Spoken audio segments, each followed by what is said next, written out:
ETF index mutual funds నేర్చుకుని stock మార్కెట్లో రాణించాలనుకుంటున్నారా? వెంటనే ఈ నెంబర్కి కాల్ చేయండి.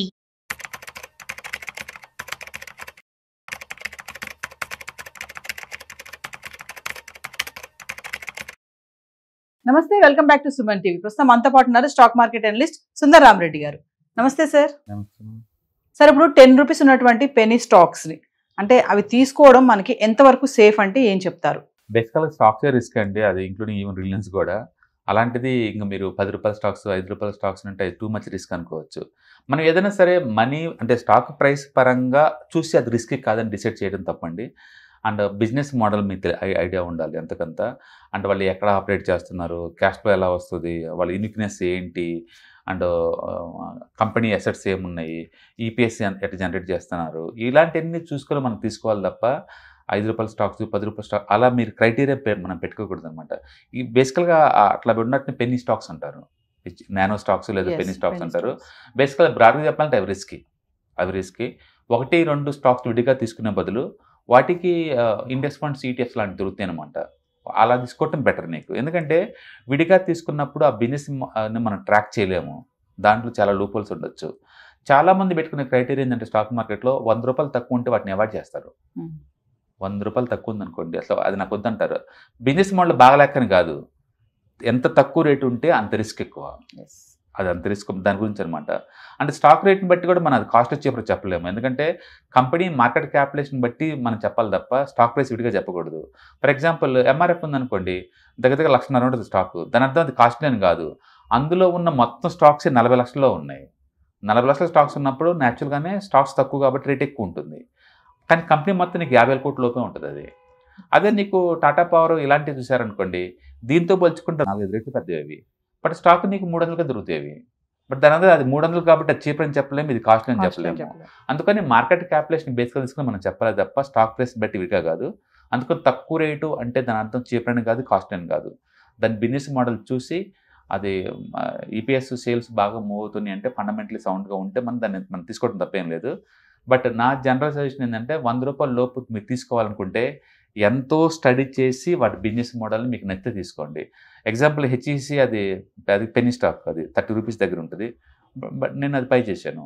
అది ఎందుకంటే న్యూక్లియర్ ఇన్ఫ్రాస్ట్రక్చర్లో ఇండియాలో నెంబర్ 2 కంపెనీ అది.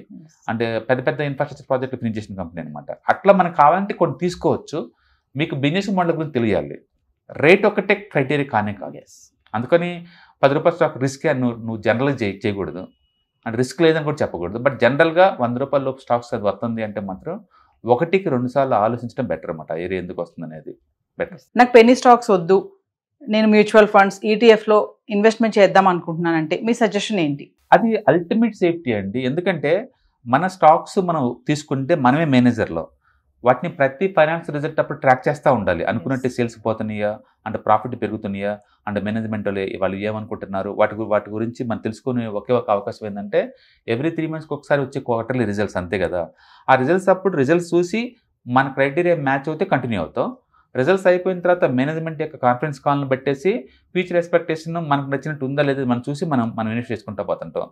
అట్లా మరి ఇయర్లీ 4 times ఆ కాన్ఫరెన్స్ కాల్స్ అటెండ్ అయ్యి రిజల్ట్ని బట్టి మనం ఉంచుకోవాలా లేదా మనకు అర్థమైంది. అంటే మీరు స్టాక్స్ని కొంటే మీరే మేనేజర్లు, మీరే అనలైజేషన్ అంతా చేసుకోవాలి.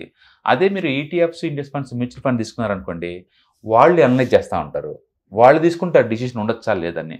ఫర్ ఎగ్జాంపుల్ నిఫ్టీ 50 అని అనుకోండి, ఇండియాలో టాప్ 50 మాత్రం దాంట్లో ఉంటాయి. 6 months తర్వాత అందులో ఏదైనా సైజ్ తగ్గిందనుకోండి, అది వేరే వాటితో రీప్లేస్ చేస్తారు. అంటే అవన్నీ సెల్ఫ్ క్లీనింగ్ అవుతున్నాయి ఎవ్రీ 6 monthsకి ఒకసారి.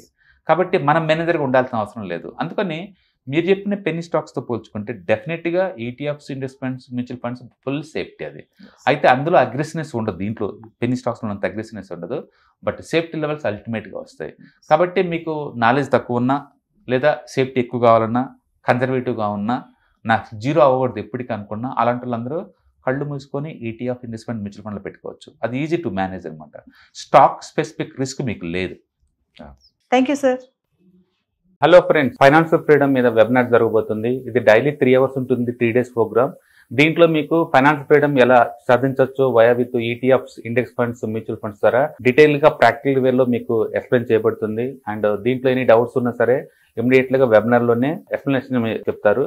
అండ్ అలాగే మ్యూచువల్ ఫండ్స్ ఎగ్జామ్స్ ఎవరైనా రాద్దాం అనుకున్నా సరే, మ్యూచువల్ ఫండ్ డిస్ట్రిబ్యూటర్గా మీరు సెటిల్ అవ్వాలన్నా సరే ఎలా చేయొచ్చు, వాటికి సంబంధించిన డీటెయిల్ ఎడ్యుకేషనల్ వివరాలు మొత్తం కూడా ఈ ప్రోగ్రాంలో డీటెయిల్గా చెప్పబడుతుంది. కాబట్టి ఎవరైనా సరే ఈ వాలటిలిటీ ఉన్న ఈ స్టాక్ మార్కెట్లో స్టేబుల్గా ఉండి అండ్ మంచి returns via with ETFs, index funds, mutual fund ద్వారా ఎలా సంపాదించవచ్చో, ఎందుకు ఇవి ఇంపార్టెంటో, ఫైనాన్స్ చేయడానికి ఎలా ఉపయోగపడతాయో ఇవన్నీ కూడా డీటెయిల్గా ఎక్స్ప్లెయిన్ చేయబడుతుంది. కాబట్టి ఎవరైనా ఇంట్రెస్ట్ ఉన్న పార్టిసిపెంట్స్ అందరూ కూడా ఈ అవకాశాన్ని వినియోగించవలసిందిగా కోరుతున్నాను.